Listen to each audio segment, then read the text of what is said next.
Welcome back, students.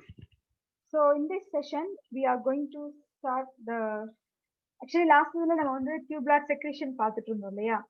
So tubular secretionல பார்த்தீங்கன்னா we have also see about the substances water actually எப்படி வந்து reabsorption ஆகுது because tubular secretion is the last part in urine formation, right? So urine formationல வந்து last part இதுதான். So இதுல எப்படி வந்து substances actually வந்து hydrogen, potassium and ammonia creatinine இது எல்லாமே வந்து tubular fluidsல இருந்து tubular fluid சாரி பெரிடியூபுலர்ல இருந்து வருதுன்றத பார்த்தோம். And maximum of the water எல்லாமே நமக்கு proximally absorb ஆச்சுன்றதையும் நம்ம சொல்லியிருந்தோம், right? And here also we have say that இதுல என்னென்ன இருக்கும், filtered இருக்கும், substances secreted substances இருக்கும். Because filtered அப்படின்றது bloodல இருந்து வந்ததுதான் வந்து நம்ம filter பண்றோம். But at the same time we have seen like a proximal conjunctival and a distal conjunctival, then Henel's loop இது எல்லாமே பாத்தீங்கன்னா இதுலயே வந்து செக்ரேட் பண்ற சப்ஸ்டன்ஸ் எல்லாமே தனியா இருக்கு அப்படின்றத நம்ம பார்த்தோம். எஸ்பெஷலி லைக் பொட்டாசியம் இதெல்லாமே நம்ம எக்ஸாம்பிளுக்கு சொல்லியிருந்தோம், ரைட்? ஸோ அடுத்தது வந்து ஒரு ஹைட்ரஜன் அயான் எந்த மாதிரியான காம்பவுண்ட்ஸோட ரியாக்ட் பண்ணி எப்படி ஒரு ப்ராடக்ட்ஸை கிரியேட் பண்ணுன்றது we have seen, right? That is bicarbonate ion actually என்னவா கன்வெர்ட் ஆகுதுன்னு பார்த்தீங்கன்னா H2CO4 கன்வெர்ட் ஆகுது, ஹைட்ரஜனோட கம்பைன் ஆகி HPO3 பிளஸ் ஹைட்ரஜன் சேர்ந்து H2PO4 மாறுது. அடுத்தது நைட்ரஜன் அப்படின்றது சாரி அமோனியான்றது அமோனியம் அப்படின்றது கன்வெர்ட் ஆகுதுன்றதை நம்ம பார்த்தோம். And how the hydrogen get fixed and what are the things happen next இதுவும் நம்ம வந்து சொல்லியிருந்தோம். See here, so we have also seen like எப்படி வந்து ஒரு கான்சென்ட்ரேட்டட் யூரினா ஃபார்ம் ஆகும் அப்படின்றது நம்ம மென்ஷன் பண்ணியிருந்தோம், ரைட்? ஒரு கான்சென்ட்ரேட்டட் யூரின் அப்படின்னு வரும்போது see here அதுல வந்து ஒரு மேக்சிமம் மேஜரா வந்து நம்ம sodium and chlorine sorry sodium and chlorine Henle's loop வந்து என்ன பண்ணுதுன்னு பாத்தீங்கன்னா அந்த கான்சென்ட்ரேட் பண்றது தான், அதாவது சோடியம் அண்ட் குளோரினை. ஸோ அது மட்டும் இல்லாம வேற என்ன அப்படின்னு பாத்தீங்கன்னா நம்மளோட பிளட்ல இருக்கக்கூடிய pressure, that is the osmolality of interstitial fluid எப்படி வந்து இருக்கும் அப்படின்னு பாத்தீங்கன்னா பிளட்டுக்கும் ஃப்ளூயிடுக்கும் சேமா தான் இருக்கும் நம்ம பார்த்தோம். தட் இஸ் 300 milli osmolarity அப்படின்னு பார்த்தோம். and we have defined that osmolarity னா என்னன்ற definition நம்ம ஆல்ரெடி எக்ஸ்பிளைன் பண்ணிட்டோம். so let us start with this. See here, ascending and descending limbs of Henle create a counter current multiplier. so இது வந்து actually வந்து ஒரு கவுண்டர் கரண்ட் மாதிரி create பண்ணுது. that too interaction between flow of filtrate through the limbs, that is the Henle's loop, limbs of Henle and JMN அப்படின்னா juxtamedullary nephron. Okay, neuron வந்து nerves வர்றது. So it's a nephron, juxtamedullary nephron. Juxtamedullary நம்ம சொல்லியிருந்தோம் cortex அவுட்டர்ல இருக்கிறது, medulla அப்படின்றது இன்னர்ல இருக்கிறது, right? So அதான் இவங்க என்ன கொடுக்குறாங்கன்னா ascending and descending limb of Henle counter current மெக்கானிசம்னா இது ஒரு மெக்கானிசம் பண்ணா அது ஆக்சுவலி வேற ஒரு இது பண்ணும், அதுக்கு ஆப்போசிட்டா பண்ணும். That is called counter current அப்படின்னு நம்ம சொல்லுவோம். அதுக்கு அகெயின்ஸ்டா பண்றது பை acute transport. acute transportனாலே நம்ம சொல்லியிருக்கோம் it involves energy, right? so ATP molecules அப்படின்றதுல இன்வால்வ் ஆகும். ஸோ ஒரு டயக்ராம் கொடுத்துருக்காங்க. it shows the counter current multiplier created by the long loop of Henle and of the juxtamedullary nephron which creates medullary osmotic gradient. எப்படி actually வந்து ஒரு osmotic gradient create ஆகுதுன்றத we will see with this diagrammatic representation. see here, இது நம்மளோட text புக்ல இருந்து எடுத்த ஒரு டயக்ராம் தான். here you can see the structure of heart, kidney, right? sorry, heart இல்ல kidney. this is the structure of kidney and here you can see this is the vein and this is the venous and this is the red கலர்ல இருக்கிறது வந்து artery and blue கலர்ல இருக்கிறது vein அப்படின்னு நமக்கு தெரியும். இந்த கிட்னியோட ஸ்ட்ரக்சர்ல பாத்தீங்கன்னா இந்த ட்ரையாங்கிள் ஷேப்ல கொடுத்துருக்காங்க பாருங்க. so we have seen that like renal pyramid அப்படின்னு நம்ம மென்ஷன் பண்ணோம் இல்லையா? ப்ளூ கலர்ல ட்ரையாங்கிள் ஷேப்ல கொடுத்துருக்கிறது எல்லாமே வந்து ரீனல் பிரமிட். அதுல ஒரு ஸ்மால் போர்ஷன் மட்டும் நமக்கு காட்டுறாங்க. just you can see here, see the nephron, how the nephron folded beautifully. see here, ஒரு சின்ன நெஃப்ரான் போர்ஷன் அந்த பிரமிட காட்டுறாங்க. அதுல பாத்தீங்கன்னா நெஃப்ரான் எப்படி அழகா ஃபோல்ட் ஆகி இருக்குன்றத பாருங்க. அந்த ஃபோல்டிங்கை தான் நமக்கு இந்த இடத்துல ஜூம் இன் பண்ணி காட்டியிருக்காங்க. you can see here this also. see, இப்போ இந்த இந்த இந்த பர்டிகுலர் போர்ஷன்ஸை மட்டும் நமக்கு தனியா காட்டியிருக்காங்க. So first we will see what is this. ஏல என்ன கொடுத்துருக்காங்கன்றத பார்ப்போம். ரெட் கலர்ல ஆரோ மார்க் கொடுக்கறது எல்லாமே வந்து active transport. Okay, and blue கலர்ல ஆரோ மார்க் கொடுக்கறது எல்லாமே வந்து சாரி பாசிவ் டிரான்ஸ்போர்ட். பாசிட்டிவ் கிடையாது, பாசிவ் டிரான்ஸ்போர்ட் மாத்தி கொடுத்துருக்காங்க. அண்ட் த லாஸ்ட் ஒன் கொஞ்சம் திக்கான மாதிரி இருக்கு அப்படின்னு பாத்தீங்கன்னா somewhat like ஒரு டியூப் மாதிரி இருக்கு அப்படின்னு பார்த்தா that is called water permeable. so இது வந்து water permeable. you can see here இந்த கலர்ல கொடுத்திருக்கிற டியூப்ஸ் எல்லாமே வந்து வாட்டர் permeable. அடுத்து ரொம்ப லைட்டா இருக்கிறது வாட்டர் impermeable. அந்த மாதிரி நம்ம வந்து டிஸ்கஸ் பண்ணலாம். and here the first A ல பாத்தீங்கன்னா counter current multiplier. okay, sorry, counter current multiplier. இதுதான் வந்து counter current first இருக்குது. the long loop of Henel of the juxtamedullary nephron create a medullary osmotic gradient. பாத்தீங்கன்னா இதுதான் என்ன சொல்றாங்கன்னா கிரியேட் தி medullary osmotic gradient அப்படின்னு சொல்லியிருக்காங்க. And here you can see that இது ஜெக்ஸ்ட்ரா மெடுலரி நம்ம எப்படி சொல்லியிருந்தோன்றதை நம்ம பார்த்தோம். கார்டிகல் நெஃப்ரான் அப்படின்னு சொல்லும்போது பாத்தீங்கன்னா அந்த லூப் ஆஃப் ஹெனல் ரொம்ப ஷார்ட்டா இருக்குன்றதை நம்ம ஃபர்ஸ்ட் பார்த்திருக்கோம். I hope you remember. So let me go back to the diagram. See here. So the first கொடுத்திருக்கிறது கார்டிகல் நெஃப்ரான். இதுதான் நம்ம ஆல்ரெடி நான் உங்களுக்கு ஃபர்ஸ்ட் நான் ப்ரீவியஸ் எக்ஸ்பிளைன் பண்ணும்போது சொல்லியிருந்தேன். The first one is the cortical nephron and second one is the juxtamedullary nephron. இந்த cortical and ஜெக்ஸ்ட்ரான்றது எதை வச்சு நம்ம சொல்றோம் அப்படின்னு பாத்தீங்கன்னா because of this the renal medulla. இப்போ இந்த லாங் போர்ஷன் இருக்குல்ல லூப் ஆஃப் ஹெனல், இது வந்து ரொம்ப லென்த்தியா இருந்ததுல இந்த பிளேஸ்ல இருந்து இது வரைக்கும் தான் நம்ம என்ன சொல்றோம் ரீனல் மெடுலான்றதை கொடுக்குறாங்க. பட் இது கார்டிகல் அப்படின்றது ரொம்ப ஷார்ட்டா இருக்கும். So that's why we call it as a cortical nephron. ஏன்றது கார்டிகல் நெஃப்ரான் அண்ட் பி பாத்தீங்கன்னா juxtamedullary nephron. Okay, and then so let us go back to this. Yes. So இப்போ இந்த டயக்ராம்ல என்ன நம்ம பார்க்க போறோம் அப்படின்னா இது ஒரு பாட்டு மட்டும் ஜூம் இன் பண்ணி காட்டியிருக்காங்க போல. So this is we know that what we know that red கலர்ல இருக்கிறது this is the afferent one and this is the efferent one. So efferent வந்து நான் இந்த ஆரோ மார்க் இப்படி போடுறேன் and this one is the afferent. Okay, so this one is the afferent and இதுல பாத்தீங்கன்னா they are having a Bowman's capsule. Bowman's capsule குள்ள தான் நம்ம வந்து glomerulus பார்த்தோம். Here you can see that the circulation starts, right? So actually the circulation இங்க இருந்து start ஆகுது. filtration, what we call this a filtration start ஆகுது. இப்போ பாத்தீங்கன்னா இந்த இடத்துல வந்து என்ன இருக்கு அப்படின்னா they have given like numbers. ஆக்சுவலா ஒரு 300 அப்படின்னு ஜஸ்ட் ஒரு நம்பர் மட்டும் கொடுத்துருக்காங்க. Here you can see that just goes like that. So இது வந்து Bowman's capsule. இது நம்ம என்ன சொன்னோம் proximal convoluted tubule and this one is called as a distal convoluted tubule. இது வந்து distal convoluted tubule நம்ம சொல்லலாம். and இங்க பாத்தீங்கன்னா இந்த proximal அப்படின்ற பொசிஷன்ல தாண்டி வரும்போது we know that this is a descending loop. இதுதான் நம்ம ஃபர்ஸ்ட் சொல்ற descending loop and this is the ascending loop and the last one இது பாத்தீங்கன்னா distal convoluted tubule. okay, அப்ப பாருங்க இந்த இடத்துல வந்து descending loop இருக்கு. you can see that எல்லா ஆரோ மார்க்கும் அவுட்டர்ல இருக்கு. see here. so blue mark எல்லாமே வந்து passive transport. positive transport கிடையாது, passivனா எந்த ஒரு எனர்ஜியுமே இல்லாம they can take out the substance. அது எந்த ஒரு இதனால இருந்துட்டு போலாம். இப்போ நம்ம இந்த இடத்துல வந்து மென்ஷன் பண்றது என்ன அப்படின்னு பாத்தீங்கன்னா நம்ம வந்து descending loopல we have mentioned that water. see here, water தான் நம்ம ஆக்சுவலா இந்த இடத்துல பார்த்துட்டு இருக்கோம், ரைட்? see here, water இருக்கு. descending loop நீங்க எடுத்தாலே கம்ப்ளீட்டா எல்லாமே வந்து வெளியே பெர்மியபிளா இருக்கிறது என்ன அப்படின்னா வாட்டர் மட்டும் தான் அதிகமா. அண்ட் இங்க பாருங்க இங்க இருந்து வந்துட்டு இருக்க அந்த நம்பர் அப்படின்றது என்ன ஆகுதுன்னு பாருங்க, கொஞ்சம் கொஞ்சமா ரைஸ் ஆகுது. 400, 500, 900, 1200. this is the loop of Henel. okay, loop of Henel.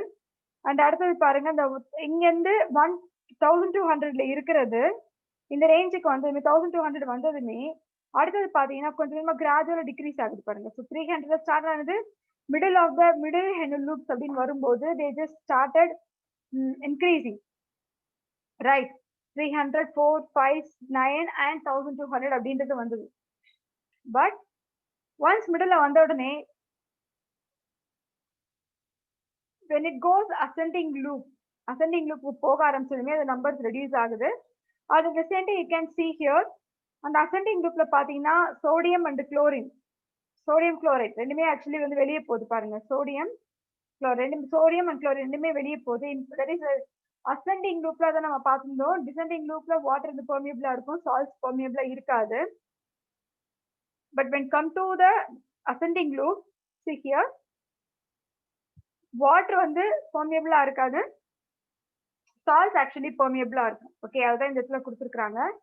and you can see the numbers is going decrease, கொஞ்சமா decrease ஆனதுன்றது நம்ம பார்த்திருக்கோம். okay, இதுல இந்த 400 300 1200 என்னன்னு பார்க்கலாம். see here, osmolality of interstitial fluid, that is a milli osmolar கொடுத்திருக்காங்க. இந்த 300 ல இருந்து இந்த 400 before வரைக்கும் என்னன்னு பாத்தீங்கன்னா, this is the cortex region. okay, கிட்னியோட cortex region அப்படி நம்ம சொல்லலாம். then 400 ல இருந்து 600 என்ன அப்படின்னா, பிகாஸ் இது வந்து medulla, outer cortex and inner medulla தான் நம்ம கொடுத்துருக்கோம். பட் இவங்க எப்படி கிளாஸிஃபை பண்ணிருக்காங்க அப்படின்னு பாத்தீங்கன்னா, அவுட்டர் கார்டெக்ஸ் இருக்கு, 400 ல இருந்து 600 நம்ம என்ன சொல்றோம்னு பாத்தீங்கன்னா, we call it as a outer medulla. okay, it is a medulla, but out மெடுலாவுக்கு அவுட்டர்ல இருக்கு அப்படின்றதுனால we call them as a outer medulla. okay, and then 900 to 1000 வந்து பாத்தீங்கன்னா, this is nothing but inner medulla. okay, இதான் வந்து inner medulla கொடுத்திருக்காங்க.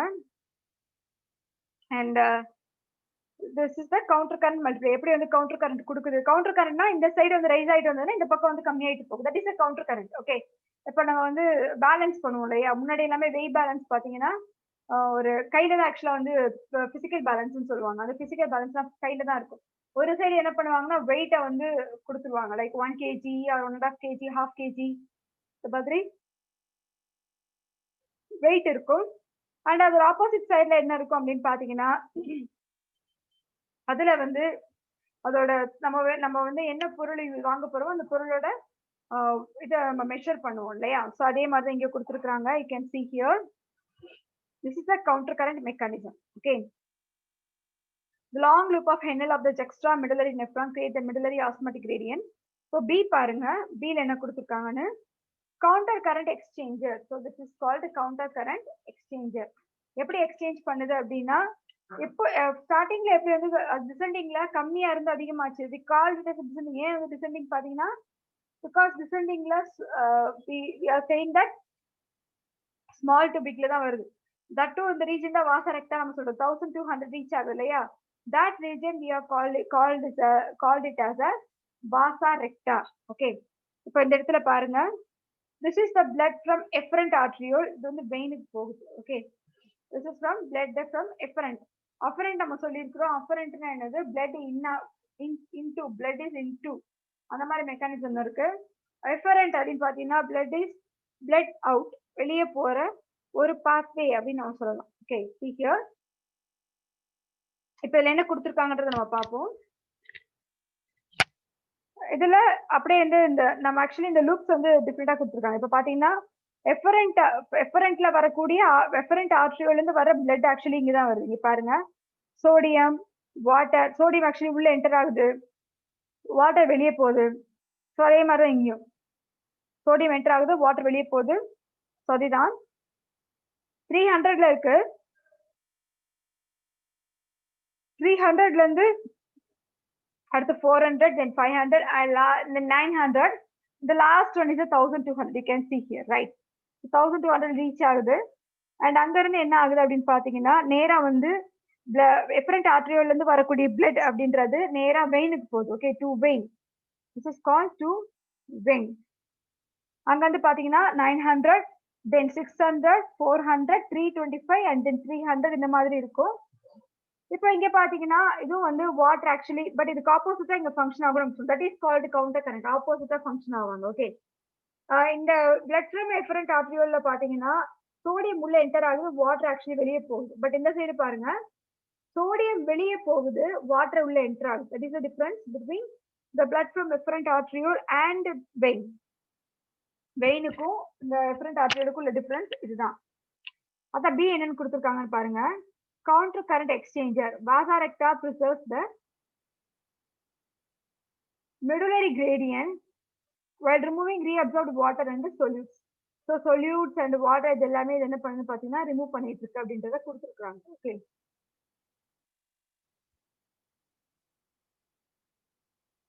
and see here.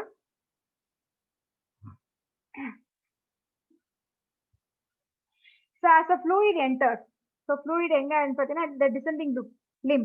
So descending limbல fluid enter ஆகும்போது water moves from the lumen into the interstitial fluid and the osmolarity decreases. So the fluid actually descending limbல enter ஆகும்போது water என்ன பண்ணுது அப்படின்னு பார்த்தீங்கன்னா லூமன்ல இருந்து interstitial fluid வழியா போகுது. ஓகே, லூமன்ல இருந்து from the lumen to the interstitial fluid. And osmolality பார்த்தீங்கன்னா இது வந்து ஆஸ்மாலிட்டியோட ரேஞ்ச் வந்து இந்த இடத்துல ரெடியூஸ் ஆகுது அப்படின்றத கொடுத்துருக்காங்க. அண்ட் தென் இப்போ இங்க என்ன ஃபங்க்ஷன் நடக்க போகுதுன்றதை பார்க்கலாம். To counteract this dilution. Okay, இந்த டைல்யூஷனை கவுண்டராக்ட் பண்றதுக்கு என்ன நடக்குது அப்படின்னா the region of the ascending limb actively pumps solutes from the lumen. So இந்த அசெண்டிங் லிம் அப்படின்றது என்ன பண்ணுன்னா ஆக்டிவ்லி ஒரு இடத்துல ஆக்டிவ்லி அப்படின்னு வந்துட்டாலே sure there must be the involvement of ATP molecules. Okay, அப்ப இங்க என்ன இருக்குன்னா ஒரு ஆக்டிவ் மாலிகுல்ஸை பம்ப் பண்றதுக்கு இருக்கு from the lumen into the interstitial fluid. See here it is into the interstitial fluid. Ascending லிம்ல இருந்து அசெண்டிங் லிம்ல இருக்க லூமன் இருக்கு. ஓகே, சோ அசெண்டிங் லிம்ல லூமன் இருக்கு. அந்த லூமன்ல இருந்து இன்டர்ஸ்டிஷியல் ஃப்ளூயிட் என்டர் ஆகுது and osmolality increases to about 1200 OASM milli OASM osmolality in medulla. So இதுக்கு முன்னாடி நம்ம பார்க்கும்போது என்ன இருந்ததுன்னு பாத்தீங்கன்னா 300ல இருந்தது. See here, இதுதான் இந்த இடத்துல கொடுக்குறாங்க. என்னன்னா இப்போ உங்களுக்கு ஈஸியா அண்டர்ஸ்டாண்ட் பண்ண முடியும். See here, see this one. See here. So வந்து ஃபர்ஸ்ட் நம்ம பார்க்கும்போது 300 ஆஸ்மாட்டிக் மில்லி ஆஸ்மாலிட்டியில இருந்தது. பட் இப்போ பாத்தீங்கன்னா இந்த ரீஜனுக்கு வரும்போது திஸ் இஸ் கால்டு வாசா ரெக்டா. ஓகே, ஸோ இந்த ரீஜனுக்கு வரும்போது பாத்தீங்கன்னா 300ல இருந்தது 1200க்கு சேஞ்ச் ஆகுது. ஓகே, 1200க்கு மாறி இருக்கு அப்படின்னு நம்ம சொல்லலாம். Okay, interstitial fluid and the osmolality increases to about 1200 milli osmolality in medulla. This mismatch between water and salt, you can see here, வாட்டருக்கும் சால்ட்டுக்கும் மிஸ்மேட்ச் இருக்கு. ஏன் மிஸ்மேட்ச் அப்படின்னு பாத்தீங்கன்னா இப்போ இதுல ஃபர்ஸ்ட் இந்த டயக்ராம்ல ஏல நம்ம பார்த்தாலே தெரிஞ்சிருக்கும். See here, இந்த டிசெண்டிங் லூப் நம்ம வரும்போது வாட்டர் எல்லாமே வெளியே வந்து பெர்மியபிளா இருந்தது. பட் ஆனா வந்து அதே ஆப்போசிட் சைட்ல அப்போ இந்த இடத்துல என்ன மீனிங் அப்படின்னு டிசெண்டிங் லூப்ல வாட்டர் வந்து பெர்மியபிளா இருக்கு. வாட்டர் ஆக்சுவலி உள்ள இருந்து வெளியே வந்து ஈஸியா வந்து ரீஅப்சார்ப்ஷன் ஆயிடும். ஆனா அதே டிசெண்டிங் லிம்ல வந்து பாத்தீங்கன்னா சால்ட் வந்து வெளியே வராது. ஓகே, சால்ட் வந்து ரீஅப்சார்ப்ஷன் பண்ண முடியாது. But when you come to ascending limb, see here, இது இந்த சைட்ல இருந்து வருது. when you come to ascending limbல இருந்து வரும்போது பாத்தீங்கன்னா இந்த ascending limb வந்து இதுக்கு ஆப்போசிட்டா இருக்கும். அத கவுண்டர் கரண்ட் அப்படின்னு நம்ம சொல்லலாம். So opposite in the sense இப்போ பாத்தீங்கன்னா இந்த ascending limbல வாட்டர் ஆக்சுவலா பெர்மியபிள் இருக்காது. பட் சால்ட்ஸ் வந்து பெர்மியபிளா இருக்கும். அதனால பாத்தீங்கன்னா சோடியம் அண்ட் குளோரின் எல்லாமே வந்து ஈஸியா வெளியே போயிடும். பட் மற்றது எல்லாமே வந்து அந்த அளவுக்கு இருக்காது அப்படின்னு நம்ம சொல்லலாம். Okay, then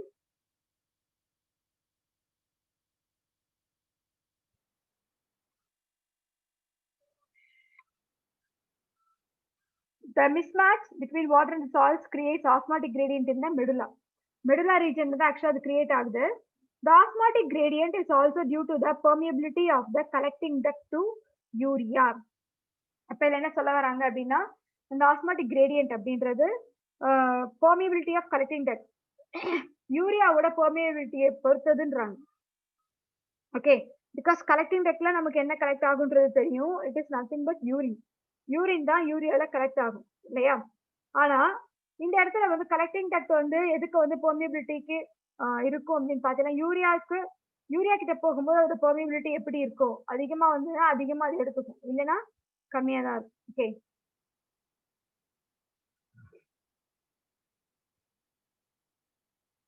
The next one,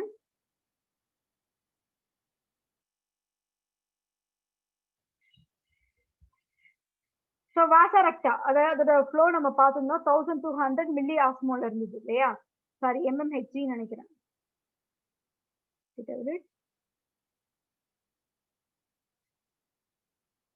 Yes, milli osmol இருக்கு.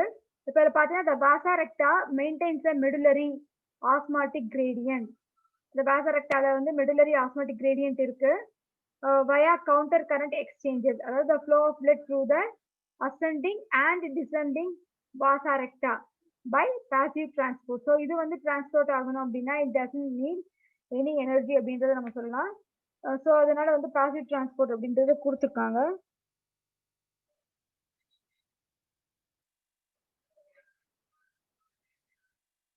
You can see here the figure shows the counter current exchanger where the vasa recta preserves the medullary gradient while removing the reabsorbed water and the solutes. So இது என்ன பண்ணுது அப்படின்னு பார்த்தீங்கன்னா vasa rectaவை preserve பண்ணுது அப்படின்னு நம்ம சொல்லலாம். அது மட்டும் இல்லாம preserves the medullary gradient-ஓட அந்த இதை வந்து ஆக்சுவலி வந்து preserve பண்ணுது. அது மட்டும் இல்லாம reabsorbed water and solutes. So solutes-ஐயும் இல்லாம solutes சேர்த்து வாட்டரையும் சேர்த்து reabsorption பண்ணிக்கிட்டு இருக்குன்றதை கொடுக்குறாங்க. So let us see the diagram. See here. See this one, இந்த B தான் மென்ஷன் பண்ணுங்க vasa recta-னு. So the vasa recta counter current exchanger function ஆகுது இந்த B ல இருக்கிறது. Vasa recta preserves the medullary gradient which is removing reabsorbed water and solutes. So இது எல்லாமே வந்து reabsorb ஆனது எல்லாமே remove பண்ணது, I mean நமக்கு தெரியாது, நமக்கு இதாகாது இருக்கும் இல்லையா? ஸோ அது எல்லாமே டோட்டலா ரிமூவ் பண்ணுது அப்படின்னு நம்ம சொல்லலாம்.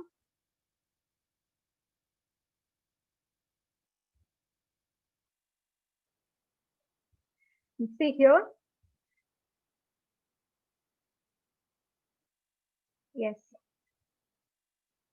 This system does not produce an osmotic gradient. ஆனா இது வந்து எந்த ரீசனுக்காகவும் osmotic gradient அப்படின்றத ப்ரொடியூஸ் பண்ணல அப்படின்னு கொடுத்துருக்காங்க.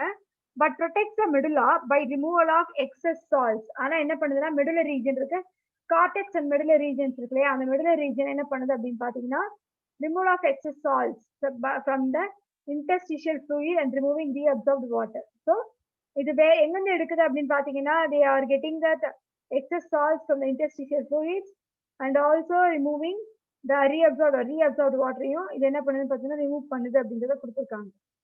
Okay. The vasa recta leave the kidney at the junction between the cortex and medulla. So இந்த vasa recta என்ன சொல்றாங்க, கிட்னியை விட்டு கார்டெக்ஸுக்கும் மெடுலாவுக்கும் இருக்கிற அந்த பிளேஸை விட்டு ஆக்சுவலி இது போகுது அப்படின்றத சொல்லியிருக்காங்க. ஓகே.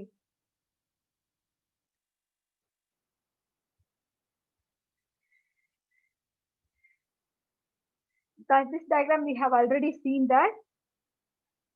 இதை பார்த்தாலே இருக்கு இல்லையா? So this is the medulla. vasa recta கீழே இருக்கு, right?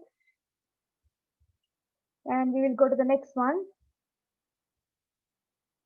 இப்போ வந்து நம்ம என்ன சொல்ல போறோம்னு பார்த்தீங்கன்னா interstitial fluid. We are going to talk about the interstitial fluid. Okay. The interstitial fluid at this point is isoosmotic to the blood. So interstitial fluid நம்ம வந்து இந்த இடத்துல என்ன சொல்றோம்னு பார்த்தீங்கன்னா isoosmotic-ஆ blood-க்கு இருக்கும். Isoosmosis அப்படின்னு பார்த்தீங்கன்னா சேம் லெவல்ல அதை மெயின்டைன் பண்ணும். That's why it is called as a isoosmotic. Okay. When the blood leaves, so blood actually விட்டு போகும்போது the efferent arteriole enters vasa recta, the osmolality in the medulla increases. அதாவது அவுட்டர்ல போற ஒரு ஆர்டரியோல் இது என்ன ஆகுது அப்படின்னா vasa rectaவுக்கு என்டர் ஆகுது. ஓகே. அப்படி vasa rectaவுக்கு என்டர் ஆகும்போது ஆட்டோமேட்டிக்கா என்ன ஆகும் பார்த்தீங்கன்னா மெடுலாவோட osmolality இன்க்ரீஸ் ஆக ஆரம்பிக்கும்.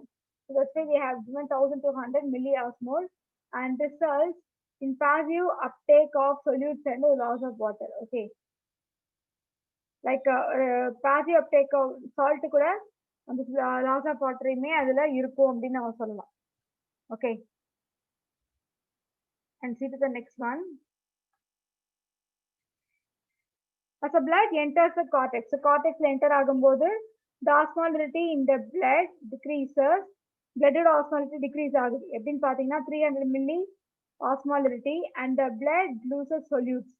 So blood என்னாகுது solutes lose பண்ணுது and gains water to form concentrated urine. So இதுக்கு பதிலா என்ன பண்ணிருக்காங்க அப்படின்னு பாத்தீங்கன்னா blood actually வந்து solutes lose பண்ணுது. இது எப்போன்னு பாத்தீங்கன்னா blood வந்து காட்டுக்கு என்டர் ஆகும்போது ஓகே and water வந்து நல்லா கெயின் ஆகுது concentrated urine because here the person is suffer the here the patient okay அவங்களுக்கு என்ன ஆகும் அப்படின்னா concentrated urineனால hypertonic conditionல இருப்பாங்க அப்படின்றத கொடுத்துருக்காங்க okay human kidneys can produce urine nearly 4 types கிட்டத்தட்ட பார்த்தீங்கன்னா 4 டைப்ஸா இருக்கும்னு சொல்றாங்க ஒன்னு considered in and the initiate filtration rate so 4 டைப்ஸா இருக்கும் அப்படின்னு சொல்லிட்டு அந்த நேம் எதுவும் அவங்க மென்ஷன் பண்ணல but they have saying that it is initial filtrate form ஆகும் ஸ்டார்ட் பண்ற இந்த filtrate form ஆகுறது அங்கதான் அப்படின்றத கொடுத்துருக்காங்க ஓகே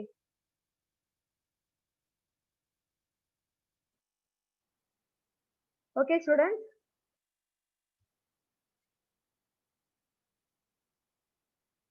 ஸோ இதுல இருக்க டயக்ராம்ஸ் இதுல இருக்க பார்ட்ஸ் எல்லாமே உங்களுக்கு புரிஞ்சிருக்கும்னு நினைக்கிறேன் so regulation of the excretion right regulation of kidney excretion. So we will see this kidney excretion அப்படின்றத next classல பார்க்கலாம் பட் இதுக்கு முன்னாடி பாத்தீங்கன்னா இந்த இடத்துல நம்ம வந்து கொஞ்சம் நம்ம பார்க்க வேண்டியது இருக்கு here you can see this is the kidney and இது nephron okay so this is the sorry இதுவே actually nephron தான் so nephronல பாத்தீங்கன்னா they have give that this structure the structure actually எதுக்காக அப்படின்னா because this is the distal convoluted tubule right this is the proximal tubule glomerulus இருக்கு and the center we have a Bowman's capsule and we are also having that proximal convoluted tubule and Henle's loop last இருக்கிற region நம்ம என்ன சொல்றோம் பாத்தீங்கன்னா vasa erecta okay vasa erecta and last என்ன ஆகுதுன்னு பாத்தீங்கன்னா it is goes through that ascending limb வழியா போகுது and last one is the distal convoluted tubule okay distal convoluted tubule அதோட collecting ductல போயிட்டு எல்லாமே ஸ்டோர் ஆகும் அப்படின்னு நம்ம சொல்லலாம் right so this is the process and இதோட இந்த செஷன் கம்ப்ளீட் பண்ணலாம்னு நினைக்கிறேன்